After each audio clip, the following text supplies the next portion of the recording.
Hello,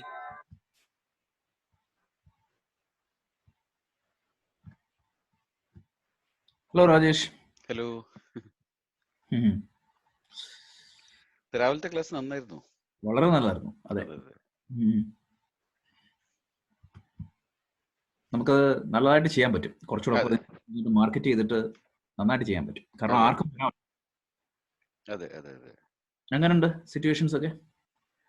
situation അതേപോലെ തന്നെ ഉണ്ട്. ഇപ്പൊ ഐ തിങ്ക് സൗത്ത് ബ്രൻസ്വിക്ക് പറയുന്നുണ്ട് ഫ്ലാറ്റ് ഉണ്ട് അവരുടെ സൈഡില്. നോർത്ത് ബ്രൻസ്വിക്കിൽ ഇപ്പൊ എത്ര കേസ് ഉണ്ട്? നോർത്ത് ബ്രൻസ്വിക്കിൽ ഇപ്പൊ 300 and something കേസസ് ഉണ്ട്. 370 മറ്റേ ഉണ്ട്. ഇവിടെ കൂടിയുണ്ട്. നോർത്ത് ബ്രൻസ്വിക്കിൽ കൂടിയുണ്ട്. വുഡ് ബ്രിഡ്ജിൽ നല്ലോണം കൂടിയുണ്ട്. വുഡ് ബ്രിഡ്ജിൽ almost around 800 and something 900 cases ആണ്. അപ്പോ സോ അത് താഴ്ന്നത് കാണാനില്ല. പക്ഷെ ഇറ്റ്സ് ലൈക്ക് ചില പോക്കറ്റ്സിൽ കുറച്ച് ഓവറോൾ അല്ലേ? എന്താണ് ഓവറോൾ അതിന്റെ സ്ലോപ്പ് കുറയുന്നുണ്ട്. കുറയുന്നുണ്ടോ എന്നുള്ളത് അറിയുന്നില്ല. മറ്റേ അറ്റ്ലീസ്റ്റ് ഒരു സ്റ്റേബിൾ ആവുണ്ടോ എന്നൊരു സംശയം. ഇങ്ങനെ എന്താ പറയാ, ഇപ്പോഴും ഇതെന്താ ഇത് കുറയാത്തത്? കാരണം ഇപ്പൊ ഒരു 4-5 ആഴ്ചയായില്ലേ ഇപ്പൊ നമ്മളെല്ലാം വീട്ടിലിരിക്കാൻ തുടങ്ങിയിട്ട്. ആൾക്കാർ പക്ഷെ ഇപ്പോഴും ശ്രദ്ധിക്കണില്ല എന്നായിരുന്നു. ഇപ്പൊ നോർത്ത് ബ്രൻസ്വിക്ക് ഗ്രൂപ്പില് എന്താ രാജേഷ് ഇല്ല അല്ലേ? ഞാനുണ്ട്. ഏതാ മറ്റേ വാട്സാപ്പില് മറ്റേ ഇതില് തിങ്കേഴ്സില്? ഇല്ല, വാട്സാപ്പിലില്ല. ദീപ്തി ഉണ്ട്. ഇല്ലല്ലേ? ഓക്കെ. അപ്പൊ അതില് പറയുണ്ടായിരുന്നു മറ്റേ പട്ടീധറിൽ ഇപ്പോഴും ആൾക്കാര് എന്താ മാസ്ക് ഒന്നും അതൊക്കെയാണ് വരുന്നത്, ഗ്ലൗസ് ഒന്നും ഇടാതെ വരുന്നത്. ഒരേ ഒരു വഴി എന്ന് പറഞ്ഞു കഴിഞ്ഞാൽ ഇതൊന്ന് കൺട്രോൾ ആയി. ഇപ്പൊ ഗോവ ഫ്രീ ആയി, അപ്പം സേഫ് ആയി. ഇനി പിന്നെ അവർക്ക് ഇങ്ങോട്ട് എൻ്റർ ചെയ്യുന്നത് ഡിനൈ ചെയ്താൽ മതി. അതെ. അങ്ങനെ ഒന്നും സിറ്റുവേഷൻ ആയി കിട്ടി കഴിഞ്ഞാൽ കുറച്ച് സമാധാനമുണ്ട്. അതെ.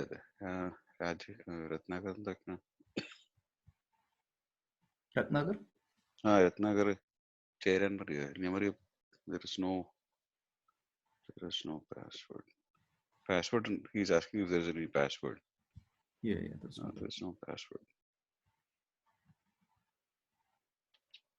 Hello, Amisha.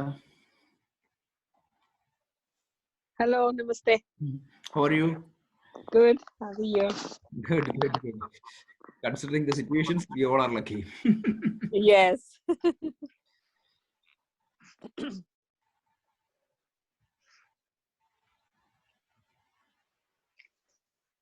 That link you shared is very good. There's plenty of very good. Yeah, plenty of good books. Yeah. Good. We can't thank you enough, Rajesh, for all this, Oh, thank you. No, I cannot thank enough, because it's great.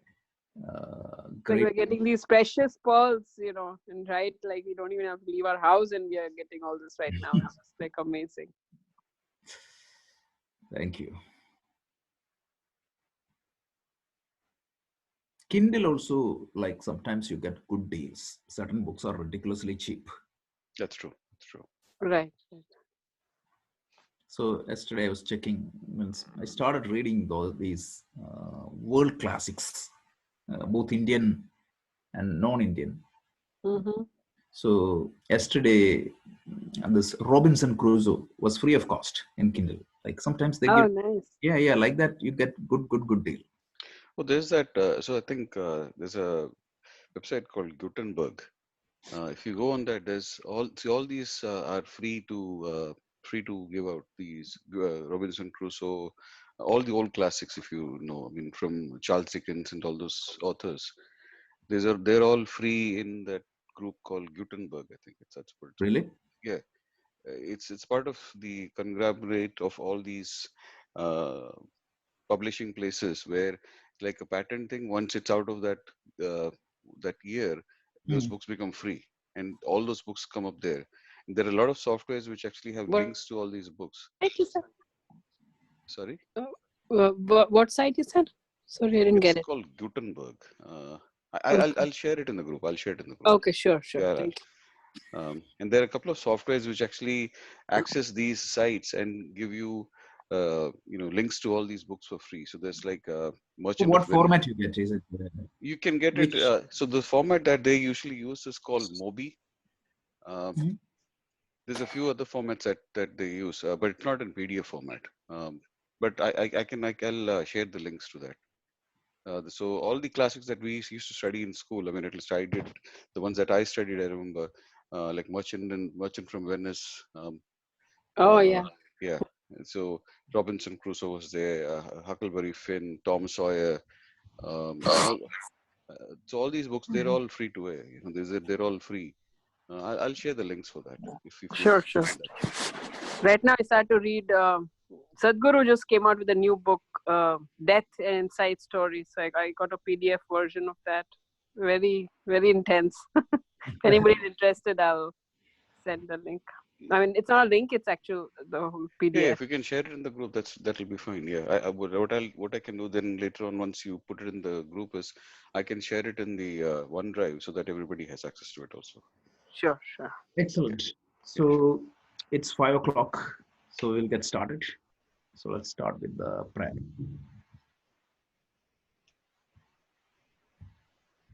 Shanti.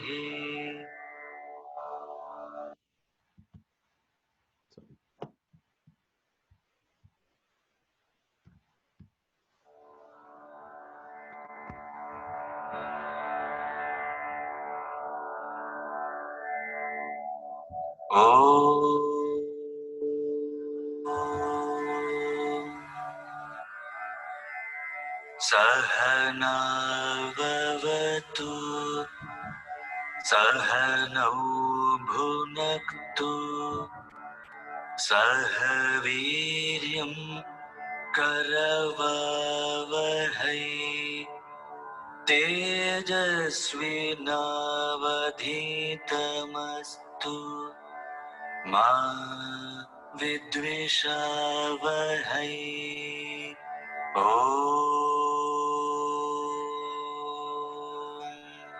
Shanti Shanti Shanti. Namaste and welcome back. First of all, I hope and pray that all of you are safe, secure, and motivated, because that's also very important. We need to be optimistic, and we need to take one day at a time. And I'm sure within few weeks, we will be out of this tough situation. So with that, we will get started. But before we get started, as always, let's offer our prayers and gratitude to all the people, healthcare people, all the other supporting staff, law enforcement agencies, everybody who is working hard around the world for protecting the entire humanity from this pandemic, because their effort needs to be highly appreciated, and we all need to be grateful, because they ask us to stay home and they are fighting this battle for the entire humanity. So let's just offer our prayer, well wishes, and support so that they will be able to take care of us completely, and also in that process, they will be safe and secure. It's very important. Even if it is your goodwill and thoughts, it makes a lot of difference. So having said that, so today we are deviating from our regular flow. We have been flowing through the second chapter of the Bhagavad Gita, Samkhya Yoga, and we were at the verse 27 and 28, where there was a reference made. Jatasya he dhruvo mrityu, mritam janma mritasya cha. Whoever dies get reborn. So that particular words implies the need of a reincarnation and what causes the reincarnation. So there were a lot of questions from a lot of people to understand this theory of karma in a holistic way, because we have been talking about this law of karma or the doctrine of karma in many places. We already talked about the Sanchita karma, Gami karma, all these karma. And we also talked about the different types of karma, Nitya karma, Naimitya karma. And we also talked about the role of karma plays in the human life. So this created a lot of questions, confusions, and all these thought process. So we thought we would take a break and we would do, initially I thought we will do one supplementary lessons. So it so happened that we may have to do 2 supplementary lessons to cover the entire doctrine of karma. So today we will cover the topic called karma versus destiny.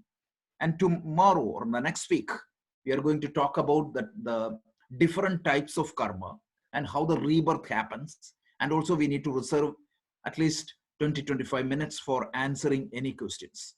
So today, let's flow through this topic, ask any questions related to this topic. But next week, let's ask every questions so that this topic is clear. So with that, let's start with the topic. Let's try to understand what is karma. So this doctrine of karma, and one request is please listen to me very carefully. If you are not following a topic, what I'm covering right now, immediately ask the questions. Let's make sure that we are clear, we have clarity on what we are talking, because this 2 lessons is going to help us to understand not just Bhagavad Gita, but the entire Vedic scriptures. This doctrine of karma is one of the most unique aspect of Vedanta. More than Vedanta, you can see that this doctrine of karma is one idea that is accepted by almost all the faiths in the Indian faiths, whether it is Buddhism, Jainism, or Sikhism. All the religions born out of India uniquely believe in this law of karma. And you can see, even though it is not direct, indirect reference on this laws of karma can be found even in Bible. You can say that as you sow, so you reap. So this idea of karma, which is very much unique to the Indic religion, it is very important to all the people of all walks of life. Whether you are a materialistic or a spiritual person, understanding this karma is extremely important, as it can help you to face life diligently, to face the life properly or intelligently. But the problem is, most of the times people don't fully understand this karma, and often it is misrepresented or misunderstood. Even in Hindi, means the word like Kishmat and all, it is misleading. So why it is happening? We will talk about that also a little bit. So this is the importance of this karma. It is applicable to all the Indic religions, and it is applicable to all the people of all the faith, because it is pretty much practical day-to-day life. So let's talk about this. And we cannot prove everything here, because there are certain things which is not in our usual means of perception. So we will talk about that, what we can see, what we cannot see, and what is the logic we are using to understand what we cannot see. So with that introduction, let's get started. So what exactly is karma? So I took this definition from Swami Vivekananda, none other than Swami Vivekananda. He had a wonderful book lecture on karma yoga. In that lecture, he beautifully defines karma. It comes from a Sanskrit root called kr, meaning to do. So technically means any actions you do is called karma. That is the limited definition of karma. Or strict grammatic or verbal definition of karma means any activities you do. So that activity could be physical, or it could be verbal, or it could be even mental. So any action you perform outside, any word you speak, and any feeling you entertain in your mind, and any thought you have in your mind, all that are karmas. So first point is, karma is not just limited to physical action. It is any physical act we do. It is any word we speak. It is any feeling we have, or it is any thought we entertain. All these belongs to karmas. And they are properly classified as Kaikyam Karma, Vachikam Karma, and Manasam Karma in our literature. So this is the first point we need to take. It is not just limited to the physical action. Second aspect of this karma is it can also means, it is not just the action. It can also means the effects of our past action. It could be immediate past or it could be from our past life. So these effects of the past actions are also broadly called as karma. So first thing is the three types of actions and then the effects of these actions. These two are broadly called as karma. Then the third point is there is no dedicated scripture which is going to talk exclusively of what we are going to cover today and next week. But a lot of scriptures, almost all the scriptures touches karma. So there is no specific scripture. If I say that take Bhagavad Gita, it is going to give all the different aspects of karma. No, but every scripture, whether it is Bhagavad Gita or Upanishads or Idihasas, every scripture talks about karma. So we need to make sure that we are connecting all these dots. So this particular topic, which we are going to talk today, which is the difference between the fate or destiny versus karma, that particular topic is extensively discussed in Mahabharata. So in Mahabharata, there is a chapter called Vanaparva, meaning there is a kanda, there is a big section called Vanaparva. There are 18 sections in Mahabharata, and each section has multiple chapters. And as you know, like altogether, there are approximately 100,000 verses in Mahabharata. So in this Mahabharata, there is a particular chapter called Vanaparva.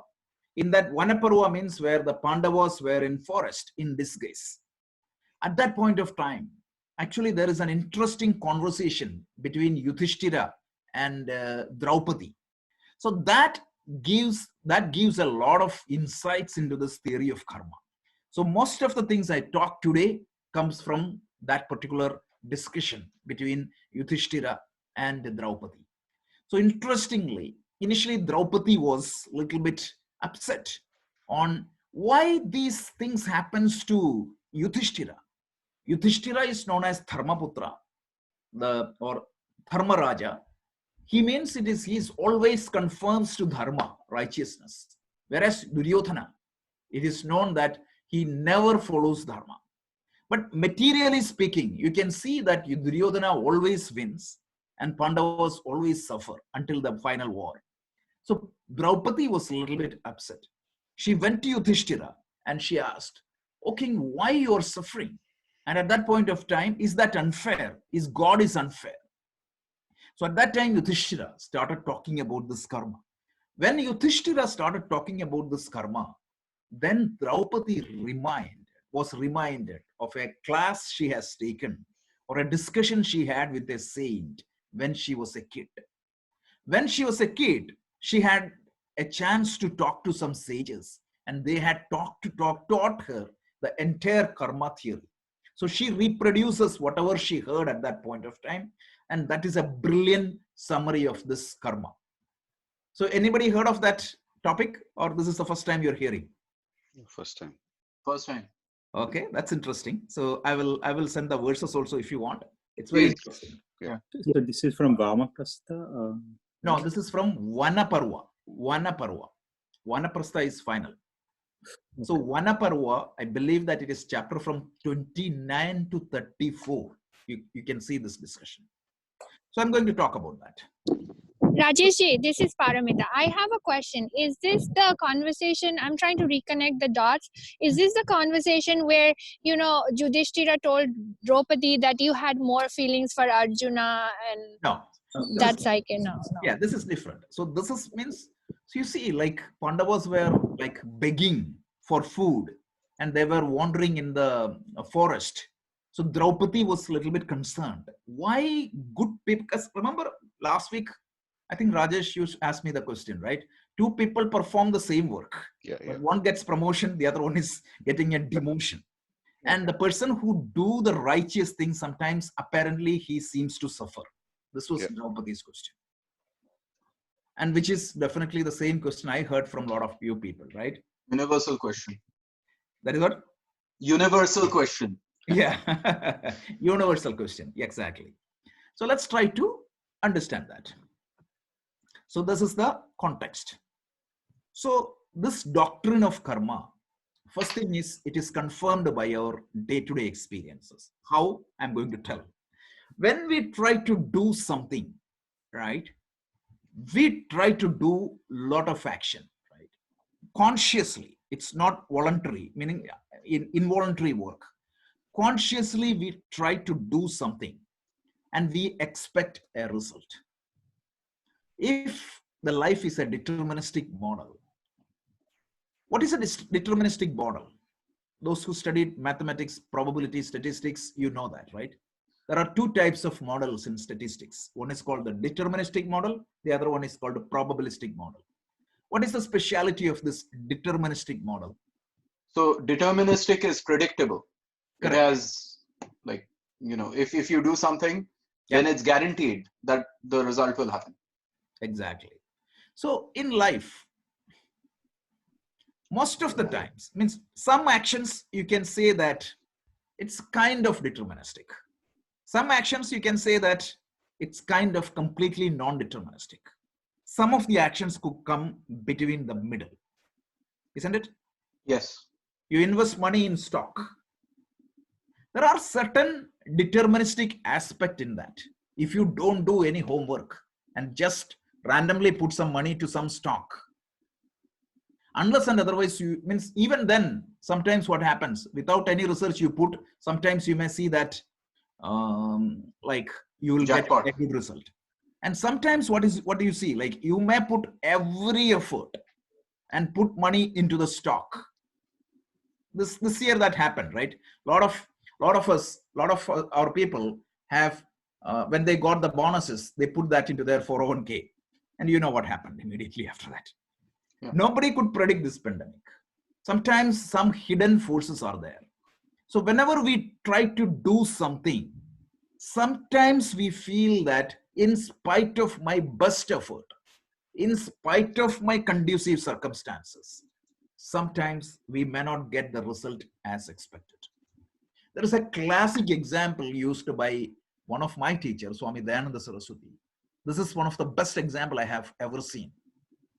So in India, as college students, right, we used to go to college every day. Means I used to take a line bus or a public transport system. So when you go to the bus stop, you have to reach the college at 10 o'clock. So you go to the bus stop at 9 o'clock. If you don't reach the bus stop at 9 o'clock, you won't get the bus and you won't reach the destination. So that part is completely in your control. And if you don't do that, if you reach the bus stop at 9:40, and if you don't get the bus, it's not a karma issue. It is, I didn't do what I need to do, right? Everybody agree with that, right? Please follow very clearly and just along with me. Even if it take extra time, it is fine. We can have 1 or 2 or 3 discussions because this is the most confusing topic. We need to make sure that it is clear as possible. So now assume that you did everything you need to do. You go there, you reach their bus stop, meaning let's say that there is an opposite road. You have to cross that road and then the bus stop. From the bus stop, you need to take the bus. You reach the other side of the road around say 8:40 or 8:50 and you cross the road. There are 4 possible results you can get. You reach the bus stop in time. The bus came exactly on time and you reach the college at 10 o'clock. What does that indicate? It's a kind of means your action brought the expected result you were intending. Correct? Yes. Point number 1. Point number 2, when you went there, what happened? You saw a friend of you came in a bike or a car and gave you a lift. And this particular person never was supposed to come there. But that particular day, he came there, or an uncle came there, or a teacher came there in a car, and he or she gave me a lift. What happened? The same effort produced a better result, which is beyond my anticipation. Correct? Right. Yes. Possibility number 2. Possibility number 1 was, what was the number? I got exactly the same result I anticipated. Second thing is, I got little bit more than I anticipated. The third result is what? The bus came maybe at 9:30. When I reached college, it was 10:30. Or the bus came at 9 o'clock, but it got breakdown in between. Or the bus came, it was full. It didn't stop there. So what is that? I didn't get less result than I anticipated. Correct? Correct. The last one is what? When I crossed the road, I am not remembering anything. When I woke up, it was 5 days after in a hospital. What happened? Accident. I got an accident. When I was crossing the road, somebody came and hit me. It's completely negative results. Even in my dream, I never anticipated that. So the same action could potentially create these 4 different alternatives. What I could have done differently, I could have done, like, sometimes means whatever I could have control over, I can do. When I cross the road, I can check. I can be there in the stop exactly on time. All those, I can always check the weather. All these things I can do. But you and me, each one of you, I'm 100% you would agree that there is a lot of hidden variable in almost everything we do. And these hidden variables plays a significant role in the result we get. So even when we do everything right, even when we do everything properly in our control, the outcome of our effort sometimes goes wrong due to the presence of an unseen, unpredictable factors. Isn't it? You don't need to believe in karma theory for this. Is this common sense? Is this your experience? It's pure common sense. Correct? And what exactly is that common sense? We call it karma. More accurately, karma bhala, the deferred results of past actions. So we are not creating any new scenarios and giving a name which cannot be experienced in life. We are naming a scenario which each one of us experience in our day-to-day life. 1 month back or 2 months back, who could predict this situation? Think about this doctor who passed away in New Jersey a couple of weeks back. I feel so sad to see her story. Who can predict this? Right? Yep. We have no idea what is going to happen tomorrow. Complete turnarounds can happen, both ways, positively or negatively. You can win a lottery or you can hit by a lightning. Both options are there. And there is so many unseen factor playing in life. We call that factors as karma. This is not to scare you, but just to understand what is going on. So this is an observable fact in everybody's life. And this observable fact is what we call as karma. So Rajesh, quick question. Yeah. Are these factors karma or karma phala? Karma phala, to be specific, but loosely it can be called as karma. Okay. So this, whatever I just said, is math. I'm going to share the slides to you. Please refer the slides pretty much, and we can improve upon the slides. I was trying to put this in a very, very different way, presenting karma. So when you look at the cause and effect, which is understood and accepted by science, you can model. Means I was just trying to model the price of your house. So let's say that you're selling your house. You know that the size of the house is a factor which is going to determine the price, age of the house. But sometimes what happens? There are unknown factors which is going to affect the price of your house. For example, if the market is low, see in 2009, you all know that, right? Or 2002, when was the housing price got crashed? It was 2008 or 2009. Yeah, 2009. Yeah, the recession. Yeah, the same size, the same old house, the price was completely slashed. Why? Unknown factors. You can call it as recession. There is always an unknown factors. And in scientific world, that unknown factors is always accepted. Do you know in statistics, how do you call that as? Hidden variables. Have you heard of that name? Mm-hmm. What is a hidden variable? It is not in my vicinity, but it has an impact on the result. So when we studied the machine learning and all, those who attended the class, you know, right? The first thing we wanted to understand, whether it is a linear or a non-linear model, the first thing you wanted to understand is what are all the contributing, remember? Right. What is that? What we call that? Features. Features. Features are called as variable. Right. So hidden variables are there. That is the reason why you try to use neural networkings, because you have to derive the features from these unknown factors. Right. So that unknown factors or the hidden variable can always play an impact on the result. So now let's see what is karma. So in every life situation, we put some effort and there are some non-conditions or non-variables, but there are some unknown factors. What scientists call it as hidden variable, we call it as karma, or the effect of some past actions. Let's try to understand that a little bit.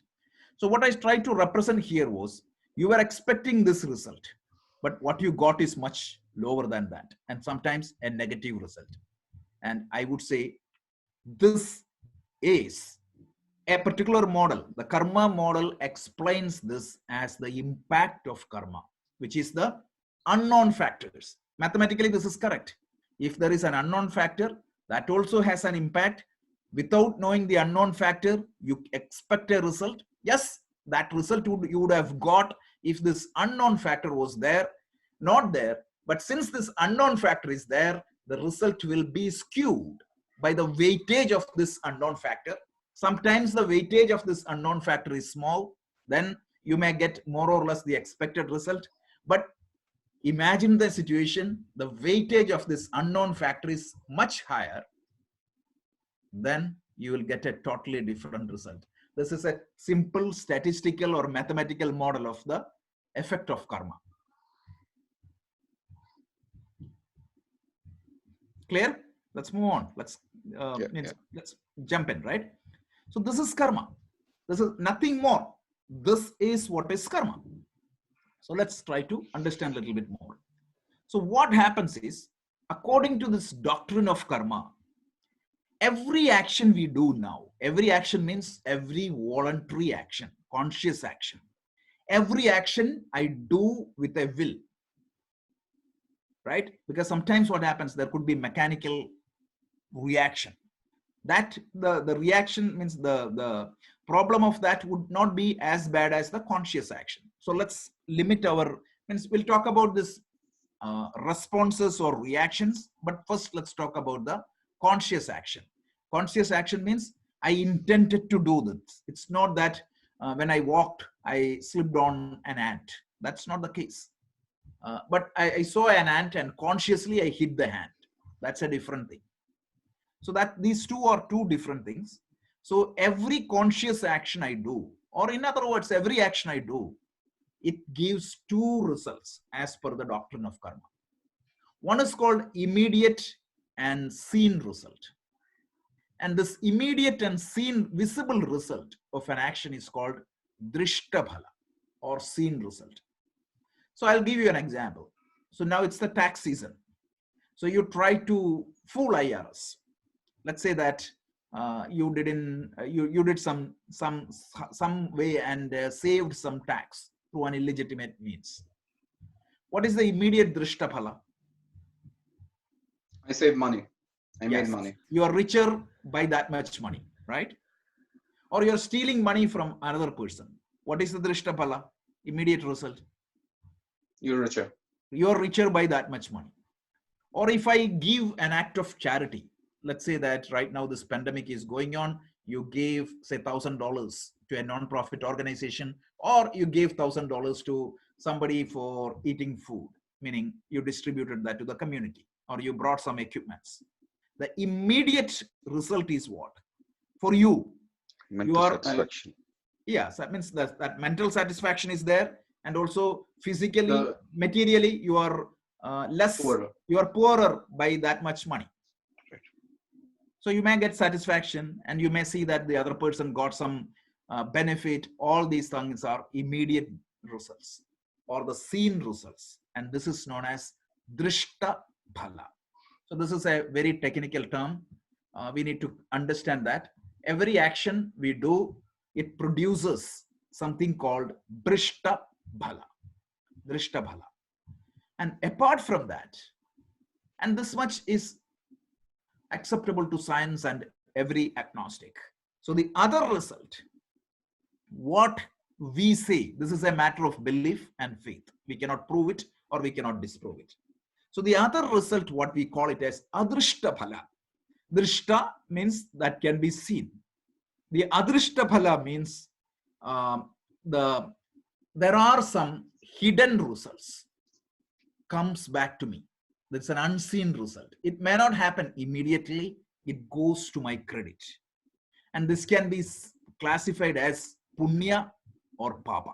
This adrishta phala can be classified as either punya or papa. So any act I do in accordance with dharma. And what is dharma, by the way?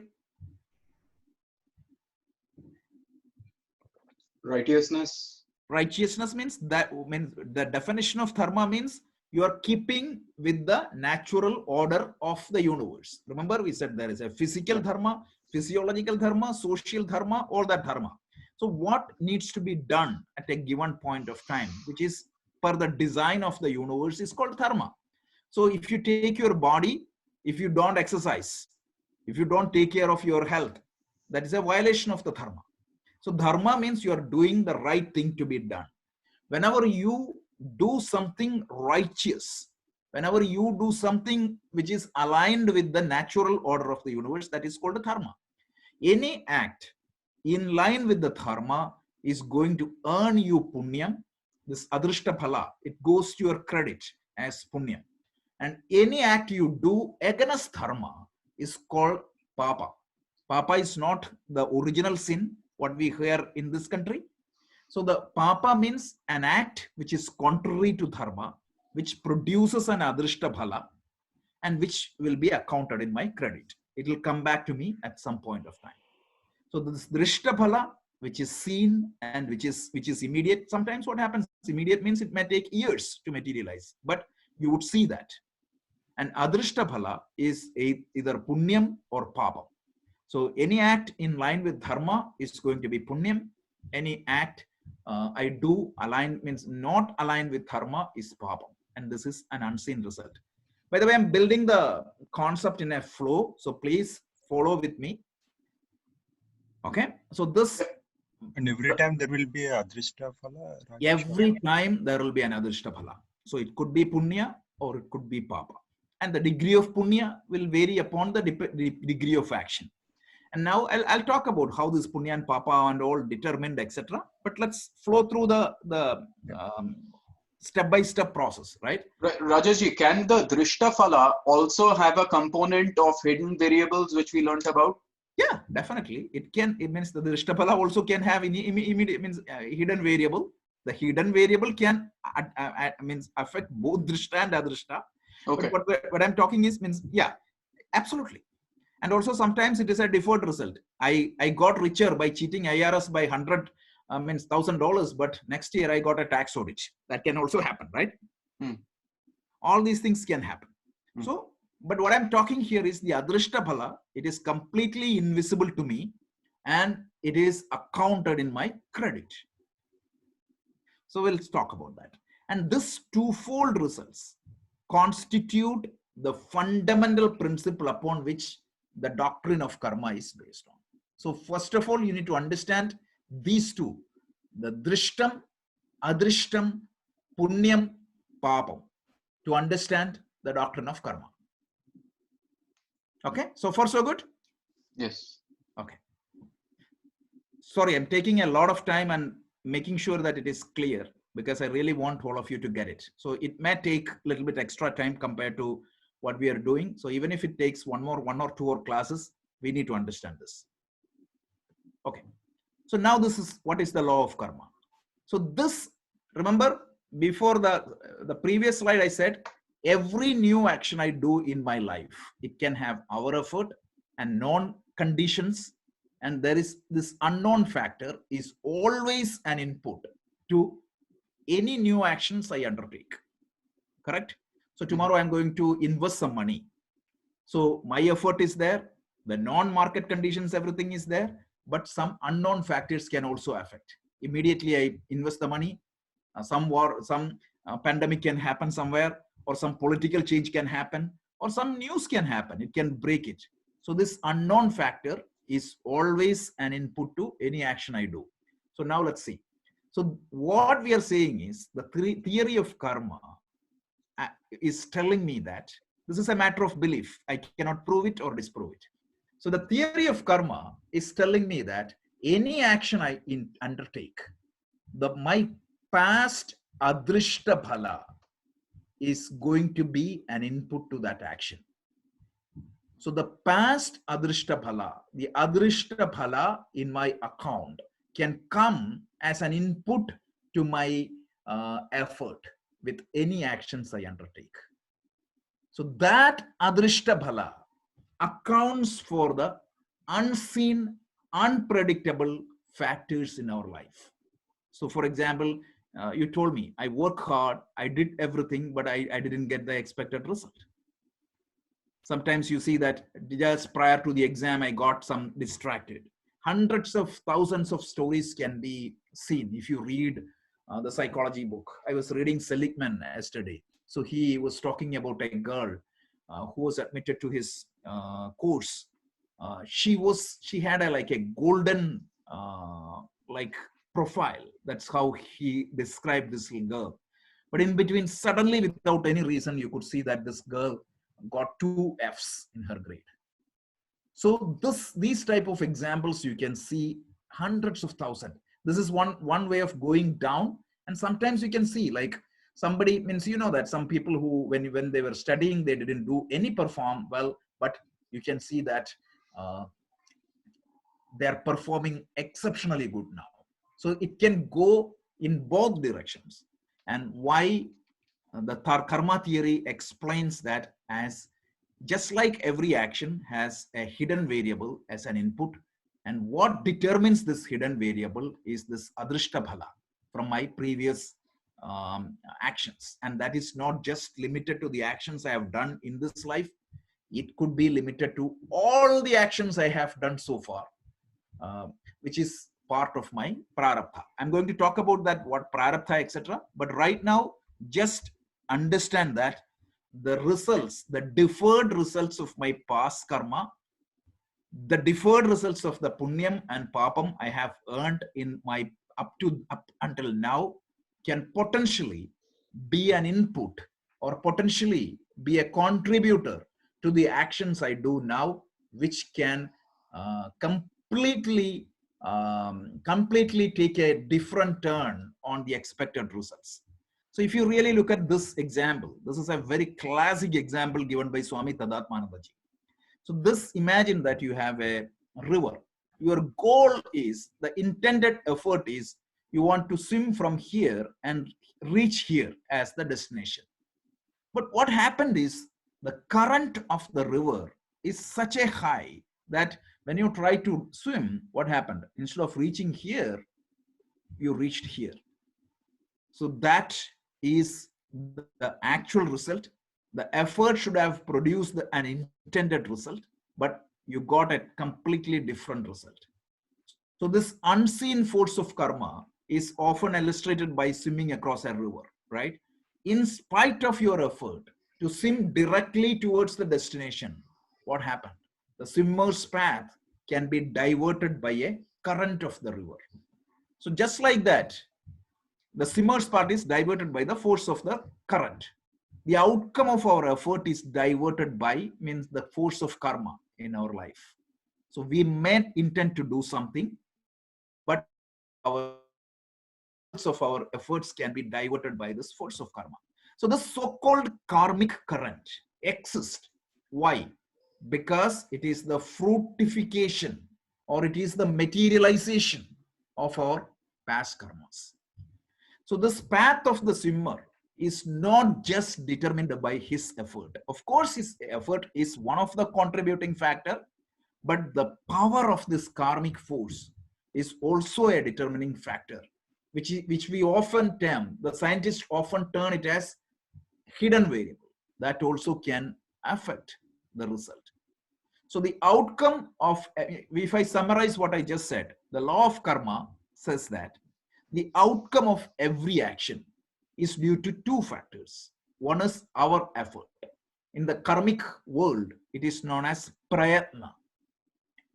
Prayatna, praharshena yatna, my own effort. And the second aspect is, it is due to the input from my adrishta phala, which is generated by my past karma. So these two together determine the output. So now the question is, when you studied the machine learning, you know that means along with a feature, you need to have the weightage. We call it as parameters. So sometimes the parameters would be high. At that point of time, the hidden variable have more effect. And sometimes the parameters weight is very less. So it will be less impact.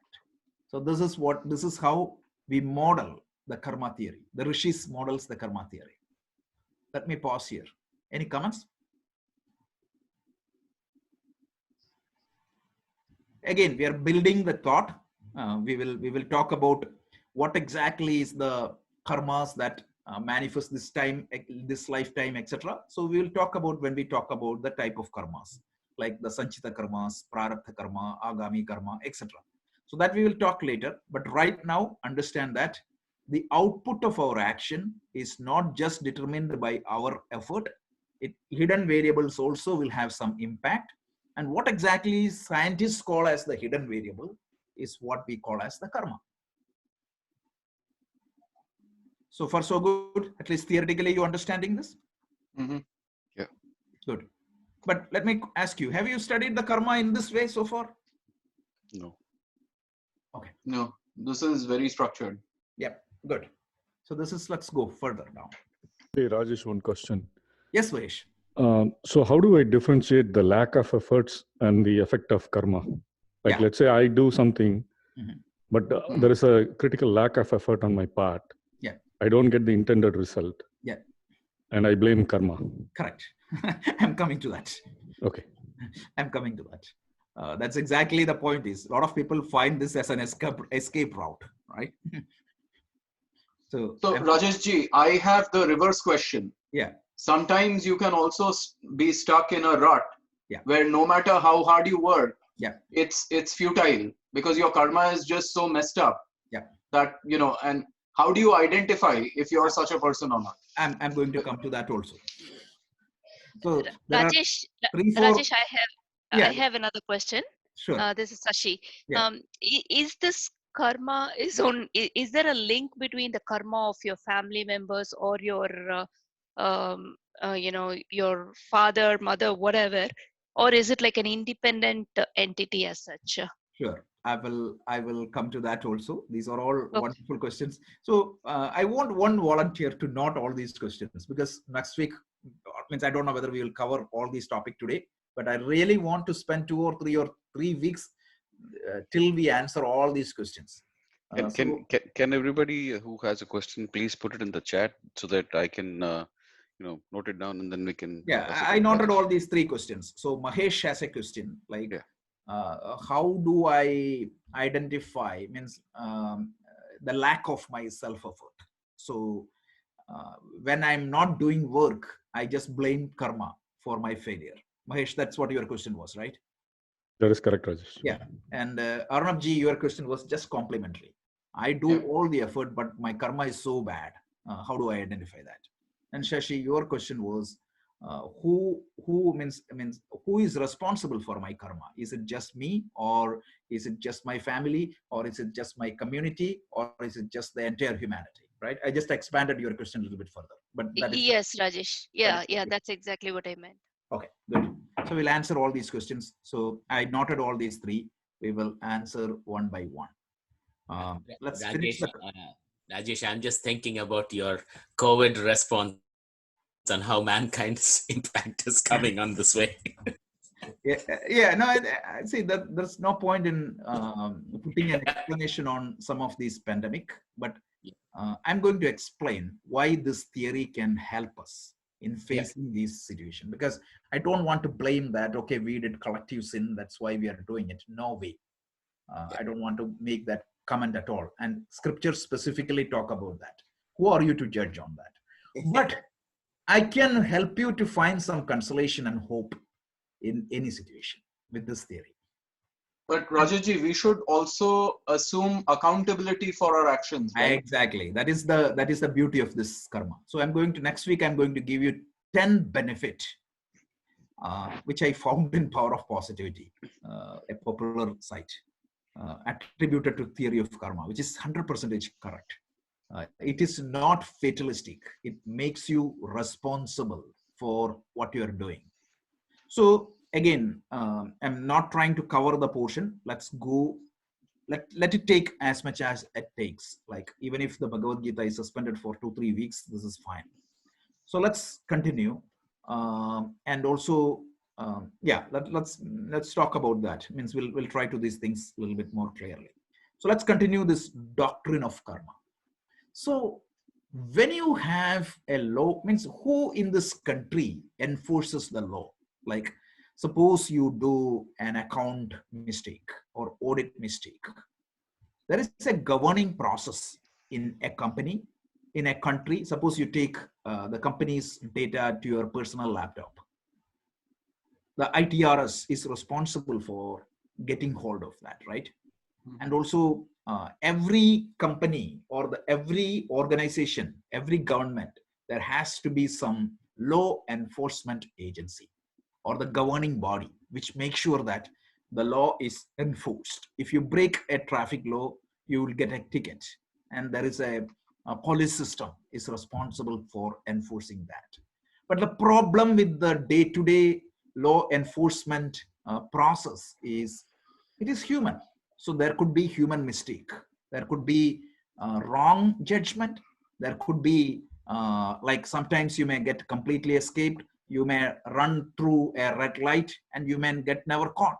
Sometimes you may get you might get framed. All these things can happen. But in the universal world, there is an intelligence in the universe which is going to account these punyas and papas properly. Because if some mistake is given or happened in accounting these punyas and papa, or in calculating this adrishtam and giving this adrishtam as an input to your future actions, that's a complete disaster. So there is a governing principle which is known as the intelligence of the universe. Means I want to put the scientific language there rather than a religious language. So if the universe, which is so much intelligence built into this universe, everything in this universe, you can see that intelligence. The way a flower manifest, the way the cosmic functions, the cosmology, the way the micro world is functioning, you can see that a lot of intelligence in the cosmic order. And that intelligence, we call it as Ishvara in our theory, in our Vedic language. The Ishvara is the intelligent cosmic order of the universe. We saw this in our Vedanta class last week. And Ishvara will make sure that this law of nature functions properly and this karma happens properly. So that entity or that function which makes sure that this law of karma is accounted properly is known as Ishvara. So Ishvara, through the universal laws, ensure that the adrishta phala resulting from every act I commit eventually fructifies in our result as an input or as a hidden variable to my future actions. Exactly like that. So this entity or this function is known as Ishvara.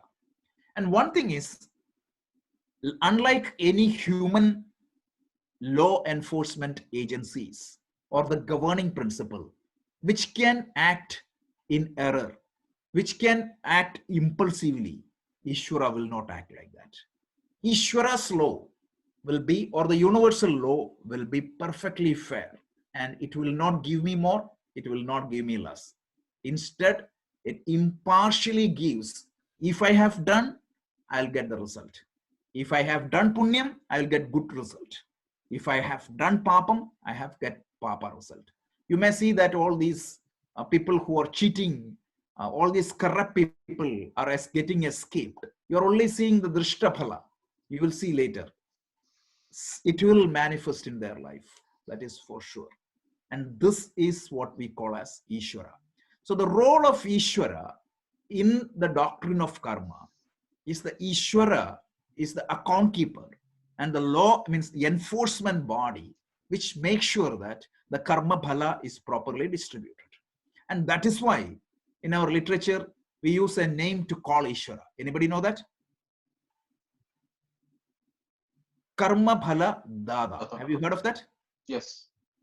The reason why we call Ishvara as karma bhala dada. So don't think that somebody is sitting in a throne, so you will stay in front of him. There is a judgment day. So you go there and somebody is going to read your charge. He will say that, yeah, go to hell or you go to heaven.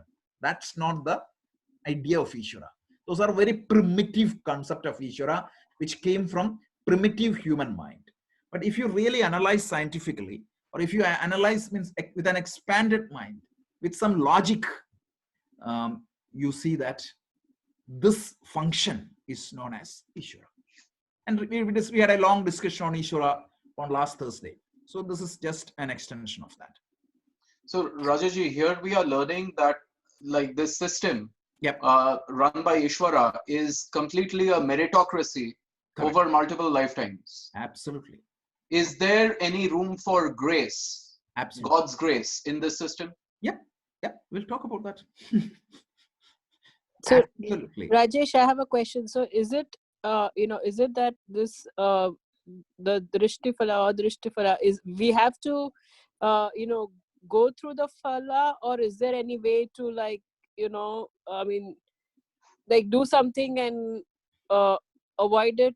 Absolutely. Yeah, that's a good question. Again, I'm going to cover that soon, but to answer you, we are not helpless creatures. So let's say that you cannot change the past, right? You already came with a baggage. So don't need to worry. There is no need to worry that what exactly is in my bag of karma as Adrishta Bhala, I don't know. And there is no way for me to know that. But is that means I'm a helpless creature? Absolutely no. You can, there are ways to mitigate that. And there are ways to face that. We're going to talk about that as part of our discussion, because that is the beauty of karma. Because if you believe in a fatality system like that, so many people believe in that, right? Your fate is this. That means nobody can make anything different from what is in their destiny. And that is the destiny model. That means you're helpless. Forget it. So here it is not like that. Karma is going to give you an opportunity to face that and manage that. So how? I'm going to explain that, because there are three means the conversation with Yudhishthira and Draupadi. Actually, this topic is coming up. So we'll talk about that very soon. Hopefully today itself. Let's see. So this doctrine of karma.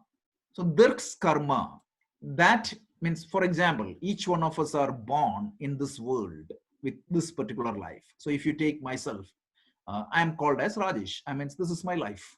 So I have to face some of the results, Adrishta Phala, in this life. Because remember, I might have hundreds of thousands of life in the past. But I came to this life to face certain Adrishta Phala from my past. And what exactly is that? And that is what is called Prarabdha Karma. So the Prarabdha Karma is what is going to determine what exactly the hidden variables that are going to affect me in this life. So the Prarabdha Karma bear their fruits according to the law of karma in this particular lifetime. So this prarabdha karma that helped me to bond this time, if you remember, I already talked about the three categories, baggages of karma. One is called the prarabdha karma, the other one is called sanchita karma, the other one is called agami karma or kriyamana karma. I'll talk about that more next week, but understand that whatever I need to face, the adrishta phala I need to face in this life is part of my prarabdha. And also like some of the agamis can also come, but predominantly it is prarabdha. The law of karma, like the law of all nature, is part of Ishvara's creation, and it is part of Ishvara's intelligence. It is the intelligent order of the universe, and that is why we call Ishvara as the karma phaladata. So now how the karma work? So the complexity here is that, right, there is no way we can say, or this complex nature, how this karma is being governed. Like I cannot say that this life I'm going to do 1500 action. What exactly is the hidden variable, or what exactly is the adrishta going as hidden variable into each of this action? It is beyond human scrutiny. There is no way we can assess that. And scientific inquiry, right? Can we use science to understand this aspect? No, we cannot use science, because the science works only when we can observe something. Because the very definition of science is from observed fact, you're deriving the law, right? So if you cannot see something unobservable, like adrishta phala, you cannot use scientific inquiry. So it is beyond the human scrutiny. You cannot see that. And since it is beyond the human scrutiny and beyond the sense perception, we cannot use the scientific method to understand that. And the general understanding of this karma, it is gained through the scriptures and simple reasoning. So a detailed knowledge about when, where, and how these adrishta phala is happening, it is no way we can judge that. And it is only known to Ishvara, who is the lawmaker and the law enforcement agency of the universe. Because the law of nature that governs karma, it's a manifestation of Ishvara's intelligence. And for me to understand the specifics of that, I need to get into Ishvara's mind, which is impossible. So only thing is that I know that it can happen on a broader sense, and certain information is revealed by scripture. And whatever we are going to talk in the next few session is definitely, it's a matter of belief. But I always say, right, something we are going to talk is always beyond logic, but it cannot be against logic. So that we will make sure. So that is how the karma works. We'll go a little bit further.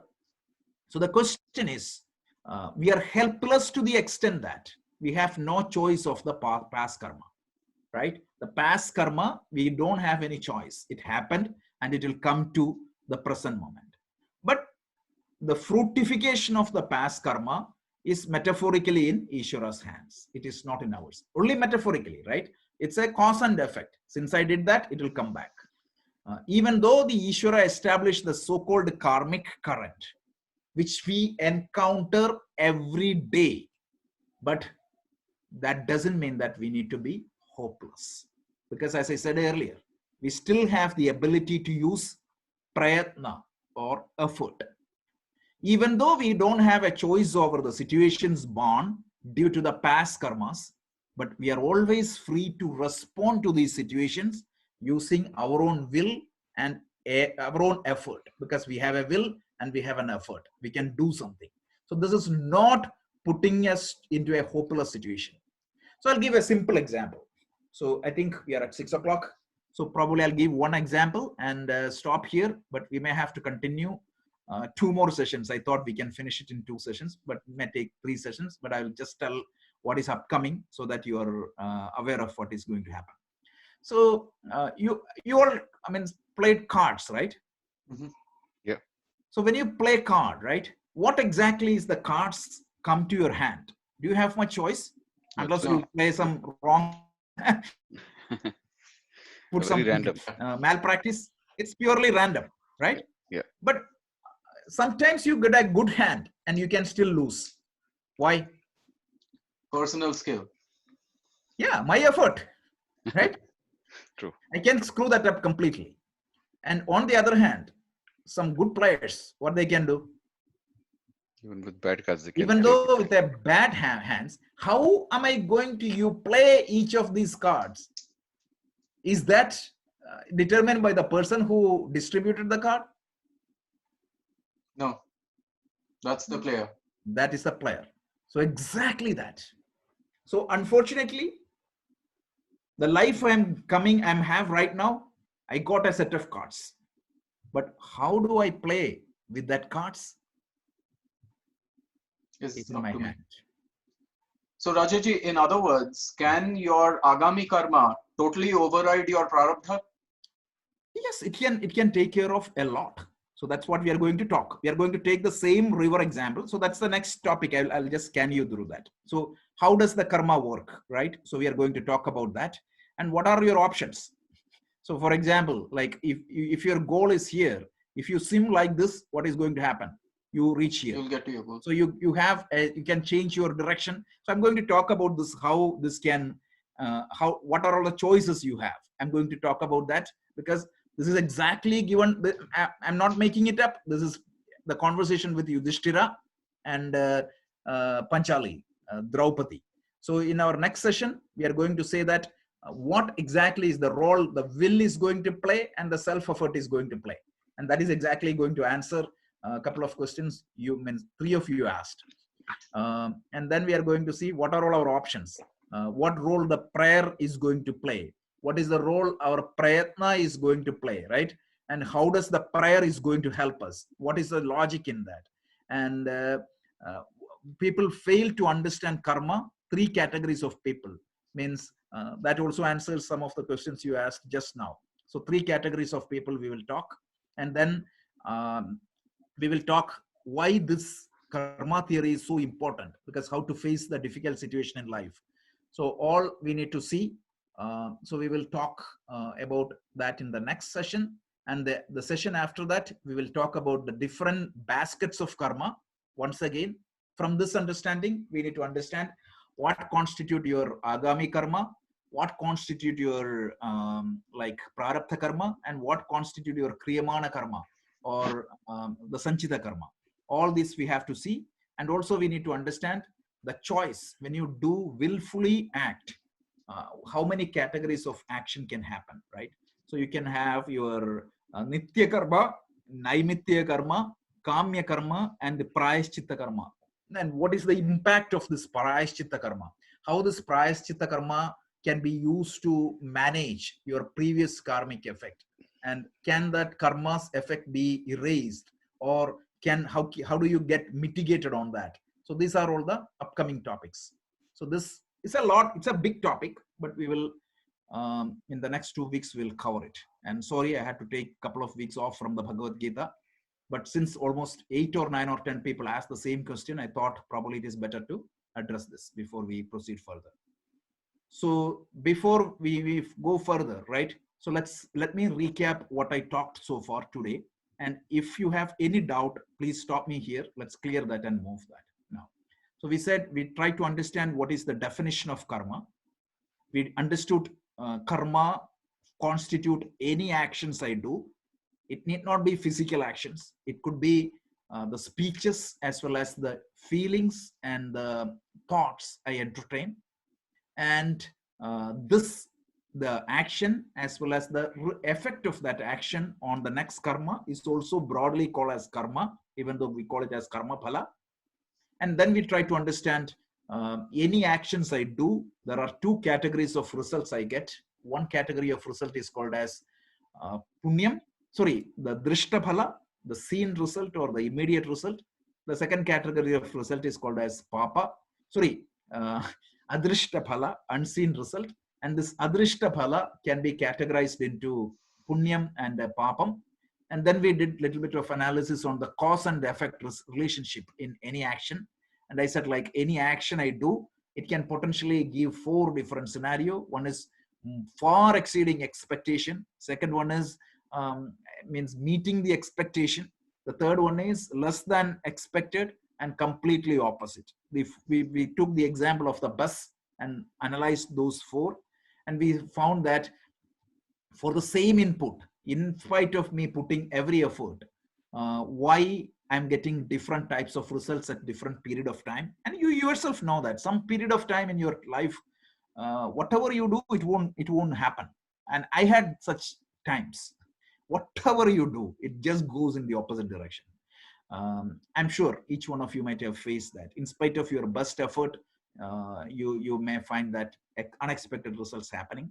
So we found that the results is always determined by a set of input variables, and some of that input variables will be known, and some of that input variables will be unknown, and that set of unknown variables, scientists call it as hidden variables, and that is what we call as karma. And we found that this adrishta phala from the past comes as an input, as a hidden variable to the current action, and that is what is going to take me away. And we talked the example of and we talked about Ishvara, meaning that enforcement body, which makes sure that the adrishta is accounted properly and determine the prarabdha and understand and determine what exactly is the input variable comes as the hidden variable for my action, and that is Ishvara. And we found that this determination or the theory is 100% without partiality. It happens based on my karma.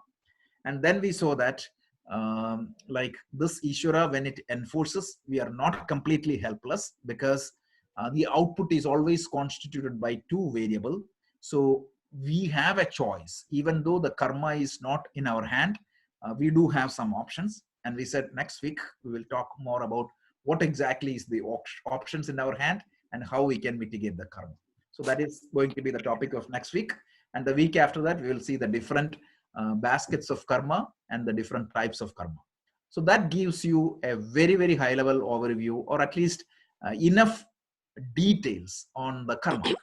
So we have 4 questions, and we will also try to answer as we pass through these topics.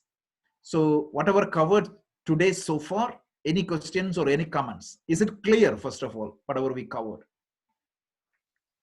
Yeah, it's good. I have one question. Yeah. Can anybody else's karma phala affect you? Simple answer is no, but there is a collective karma, which we talk about that. Yeah, because you won't be punished for somebody else's fault. So no, not punished like they say, right? Like, you know, you're like, whatever you're doing so good because you have the blessings, or you have, it's your forefathers' karmas that are helping you, something like that. So is that possible? Like the law of karma, you will see the scriptural statements. Why you have born to that parents, it is due to your karma. So your karma played a key role. You will not get blessings because of others, and you will not get cursed because of others. Like even when you marry, they say, right, husband wife means then they have to share whatever, like the karmas as well. The reason why you married that person is because of that karma. So you have done something good or something bad to get that person. So otherwise, what is going to happen? It is you will be helpless, because if you think that your spouse did a lot of bad action and you have to bear the fruit of that, that means it is not fair. So the reason why you got married to such a person is your karma demands that. So karma is something that gives complete responsibility into your hand. 100%. Okay. So there is no pitraphala. Pitraphala is different, because pitraphala meaning you, for example, you may inherit property from your father, right? If your father is a billionaire, you got that. But why you happen to born to that father? That is not completely in your hand. You born to a different father, you could have born to a poorer father. Why you born to this family? It is your karma. So I would say 100% it is your karma. That means other people may become tools or means for giving you good and bad, but why you happen to be with them is your karma. So your karma ultimately is responsible for everything, because in the universal justice, your willful action is going to determine what you get. So I'm going to give you the scriptural statements for confirming that. So there are a lot of misunderstanding, especially the biggest misunderstanding is about fate. I'm going to tear that apart. For example, I'm going to show you the exact exactly is going to talk about. These are the verses from Mahabharata and other scriptures. See, Amisha, you can see the scriptural statement. One should not despair. This is Right. the final words given. So the blessings of elderly that they say, which makes change in your life and whatever. So that Why doesn't did really. you get that blessing? No, but does that blessing make any difference in your life at all or nothing? Of course, the blessing is going to make that blessing, but there is some karma in you earned that blessing. That's for sure. Okay. Yeah, what got you to those elders in the first Exactly. place? What got you to those elders and what made that elders? Because Sri Rama earned the blessing of Dasharatha. How?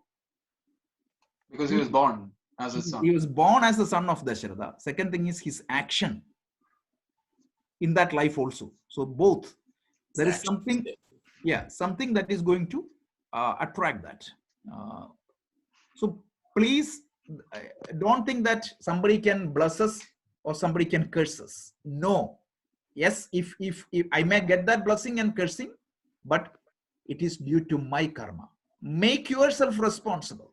I am responsible for who I am, and I am responsible for my tomorrow.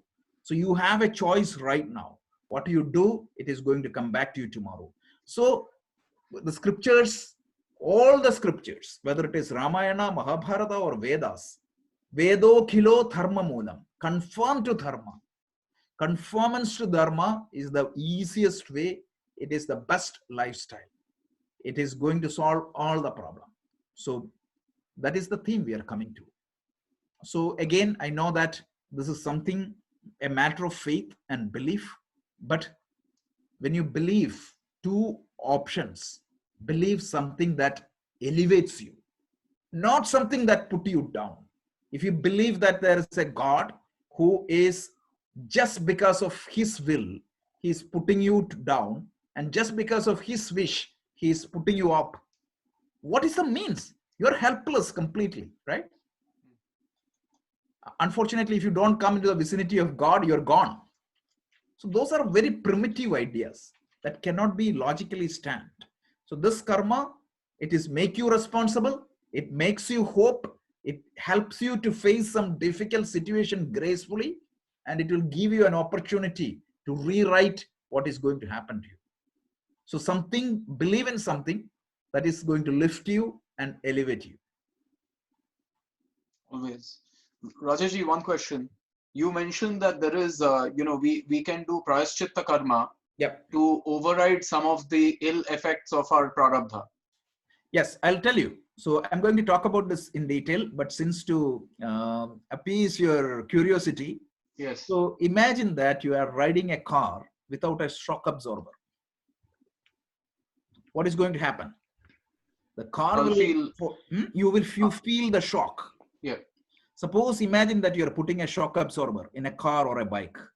Still the shock will be there, but there is something else to absorb it. So prayaschitta karma, what it can do is not to avoid the shock, but it helps you to absorb that shock properly so that you may not feel it. Got it? And the effect, the extent to which it helps in absorbing the shock, is that dependent on our faith also? Definitely, your faith and prayer is one great means, because like I'm going to talk about this in the next week. Prayer is also a karma. So when you surrender and when you pray, there is a drishta phala and adrishta phala for the prayer also. I'm going to take the example of that crossing the water and talking about the prayer.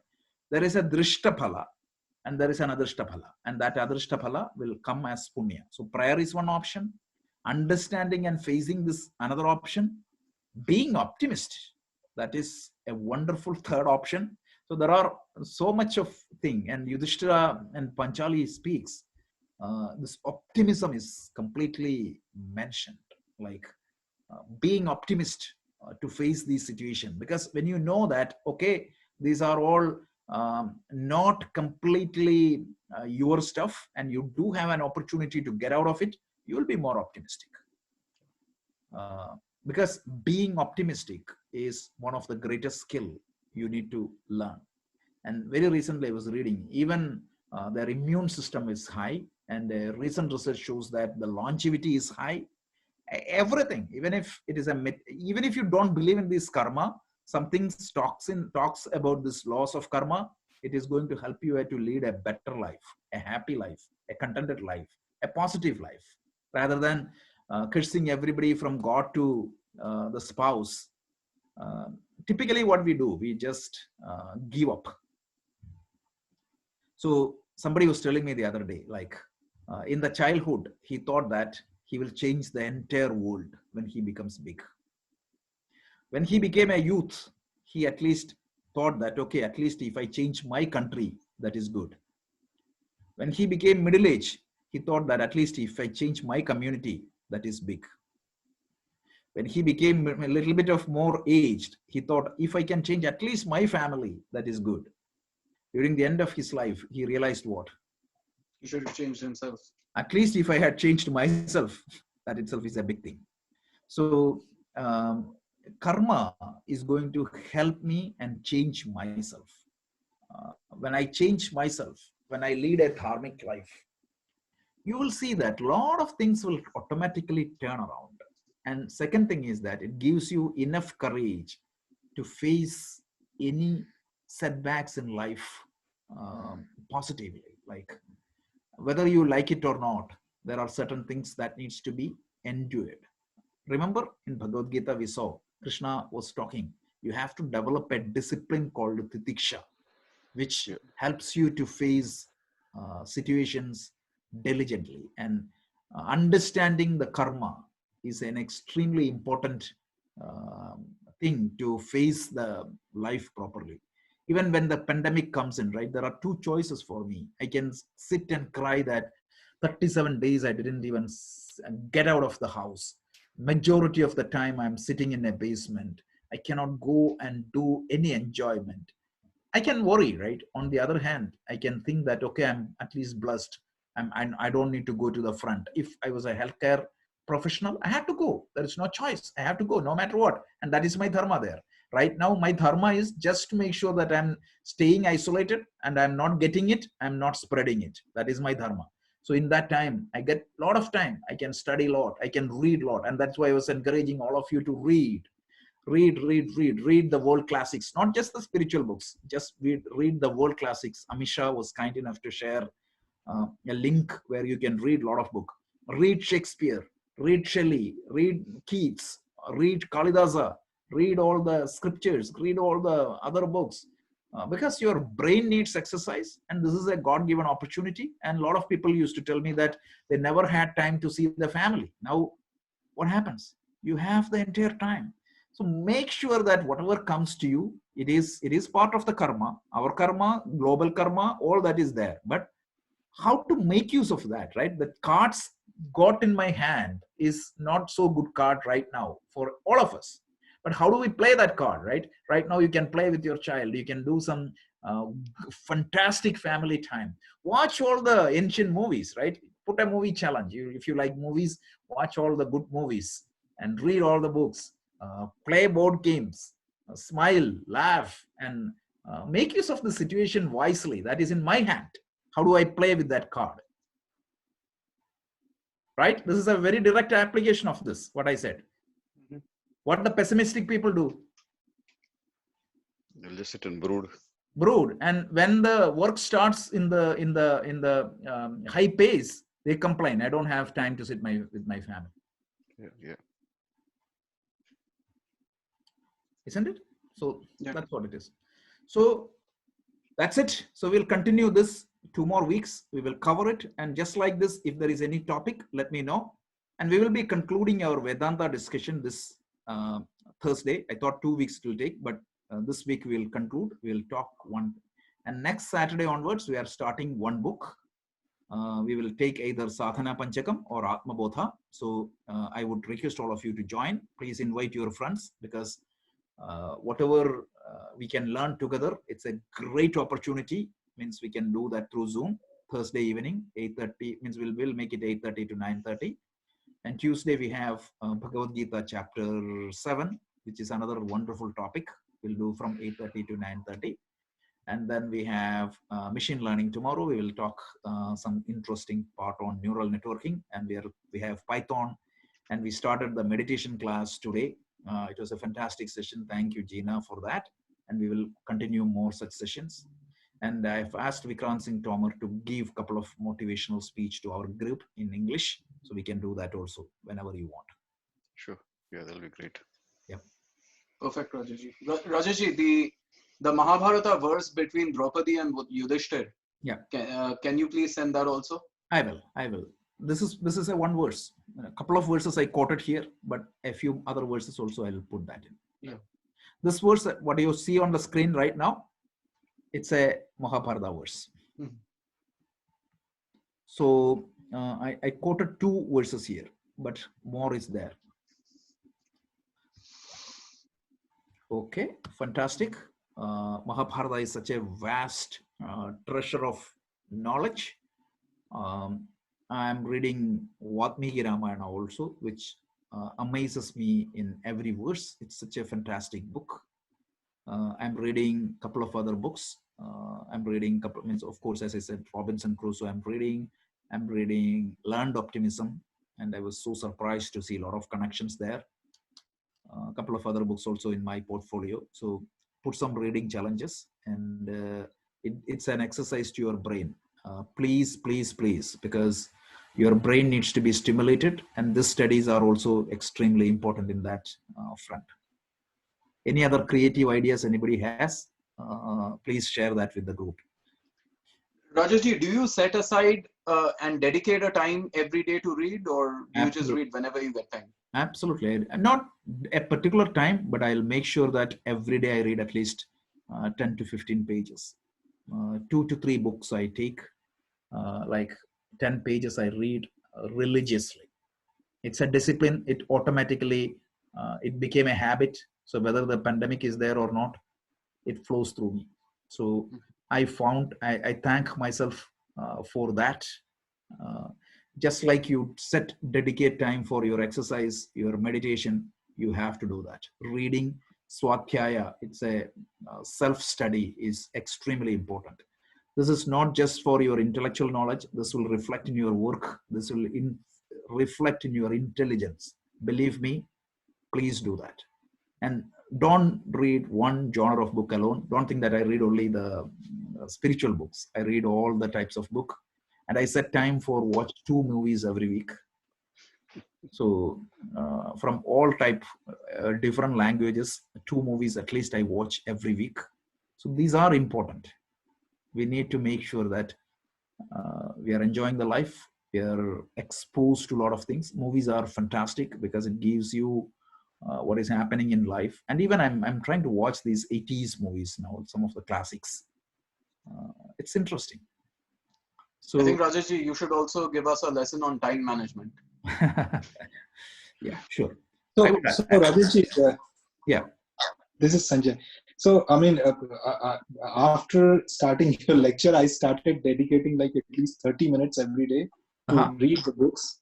Now, the thing is, like, my speed is not as good as maybe every other reader might be. I'm just like maybe finishing a maximum maybe 25-30 pages in that time. Is that a good speed? That's a fantastic speed, Sanjay ji. 25 pages if you read in 30 minutes. I take that much time. Oh, great. So like, I'm feeling happy then actually. But don't you feel happy that you're reading it very regularly, right? Yes. It's fantastic. And the interesting another good thing is that when you start doing it, you will see that your child and spouse also start doing it. Yes. If you tell them to do that, they won't do it.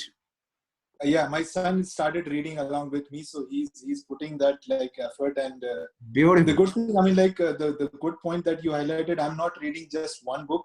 Yeah. I mean, I'm picking up the books like randomly and just reading a couple of pages from each one. Exactly. So otherwise, what happens? Your thinking is always means when you go to a party, also you'll start talking about Nainam Chindam Deshastrani. No, this life is so beautiful.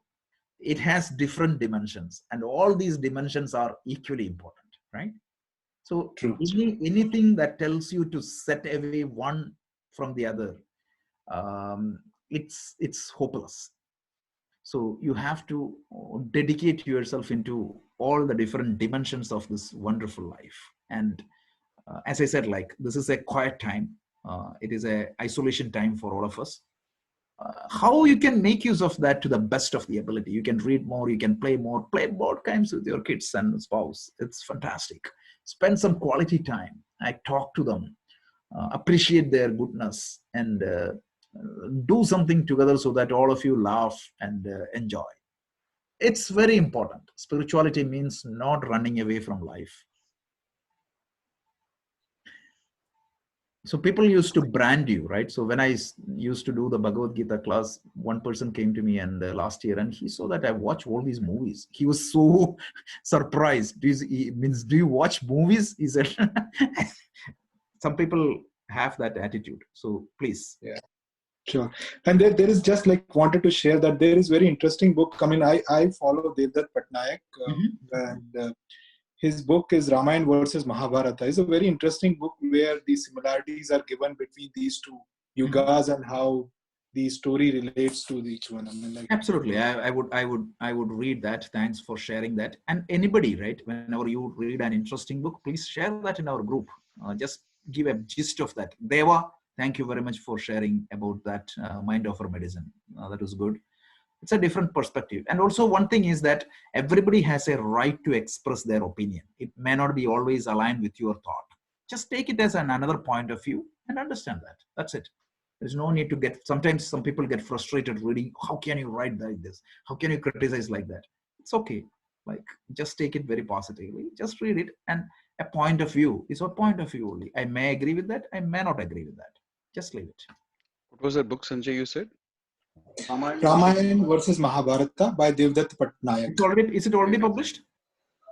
Yeah, it is. I mean, I'm going to see if there is a PDF version available. I went to India, that's when I bought it. But I'll check and I'll share that with you. I'll check. Probably the Kindle will be available. Yeah. It's not available in Amazon as yet. I just did a search. One more thing I would request is, if I can, this is not an advice, I'm just sharing an experience only. So anything I share is not an advice. I'm not qualified to do that. Your technical skills and your professional skills, please continuously improve. Anytime ready for a change. Be ready for a change before a change is enforced on you. You may think that my job is secure and safe, but any point of time, get yourself updated. So I would strongly suggest continuously we are doing, making sure that our resume is properly updated always, and making sure that your professional networking is proper. And this is one suggestion I can tell you. A lot of our Indian people are wrong, not good in that part. We need to continuously update ourselves. Agree, right? Absolutely. Completely agree. Couldn't agree anymore. I mean, like, definitely this is something that we should always be doing. Absolutely. Yeah. And anybody wants to share their knowledge with our group, feel free to do that. Suppose somebody's, means we are already doing Python and machine learning. And Rajesh, I'll talk to Sunil, and we can start our PMP stuff also online, because we were waiting for that, but we can do that. Yeah, Arnab wanted to start a class on Git also. Oh, beautiful. Yeah. Arnab, you're welcome to do that. So we just have to find a time and people for that. Yeah. No, I think anybody, this is community service. Like, mind you, I'll tell you, like, if you do that, you will be the biggest beneficiary. I know that since I do the machine learning, I feel that I'm the biggest beneficiary in that Python. Otherwise, I would not have had this hands-on experience on Python. It's 18 years since I did the programming last time. So this gave me a great opportunity. Rajesh, one question, Rajesh. Do you have scheduled time to switch yourself between spiritual things and the technical stuff, and then the other reading? Not much, Shashi. For me, I think knowledge seeking is one thing. So whether it is spiritual or technical, I don't see much difference. I may switch completely topic from one to other. And again, it is, if you think that you can do the spiritual studies in the morning and the technical studies in the evening, or one day Gita, other day computer science. that is perfectly fine. It is depending upon individual choice and preference. I don't mind. For me, all the knowledge seeking I enjoy. So it's equally but do you kind of have like a very disciplined time no, set aside for? Not at all. Anything? Completely random. So for example, today, yesterday I studied was around 2 o'clock in the night because I was not feeling sleepy. So I was reading it, and that is good enough for me. But different people may have different choices. Sometimes it could be evening, sometimes it is morning, and sometimes it could be maybe my lunchtime. So that's means for me it means I'm not a good model to follow there. It's completely random and I would say totally random. I would call it that way. Like there are disciplined learners, like they set a time for that. They set a time for prayer. I don't do that. I just feel whatever I got time for prayer, I'll do that. Meditation people do that. Exercise, they do that. I don't do any of the schedules. It's just random to me. But I'll make sure that internal checklist is there. I'll make sure that everything is done. Okay. Thank you, Rajesh. Rajeshji, if you're not attuned like that, then initially, does discipline help to get yourself into that rhythm? Absolutely. Initially, the discipline is going to help you to put that into the rhythm.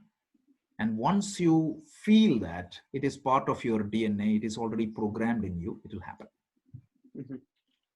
Initially, the disciplines are very important, right? So they say, right, when you write the copy, initially you use a lined notebook because you wanted to make sure that it is properly written. Going in straight line. Yeah. Good. Absolutely. So please read more. Please enjoy your time with your family. See, the family is the most biggest gift each one of us got. So make use of that, build that family. You need to put some conscious effort for that. Don't think that automatically it will happen. Swami Chinmayananda gave one message one day. Sometimes what happens, especially the Indian people are so stingy in expressing their appreciation to the other family member. And they say that we have love. So he compared that with one thing, right? He said like, if you have a lot of love to the other person and not expressing it, it's like wrapping your gift in a good wrapper and never handing over that. So whether it is your child, whether it is your spouse, understand that it is so much. You can, if with a little bit of conscious effort, just put a little bit effort, you're doing it. It's not that randomly it is going to happen. Every human being has his or her shortcoming is there, but in spite of that shortcoming, we can be a fantastic family. So put some effort. Just say that see that he or she would be another different person. He or she may have her own worldview. It may or may not match with mine, but there is a common thread of love, and focusing on that common thread of love, you can forget and forgive a lot of things happening, and put a lot of effort in gelling it as a family. And once that bonding happens, it can take you to a different world. You can create a heaven in your home. Believe me, and please do that. I know that all of you are doing. This is not an advice, but just sharing something. This can make a lot of difference.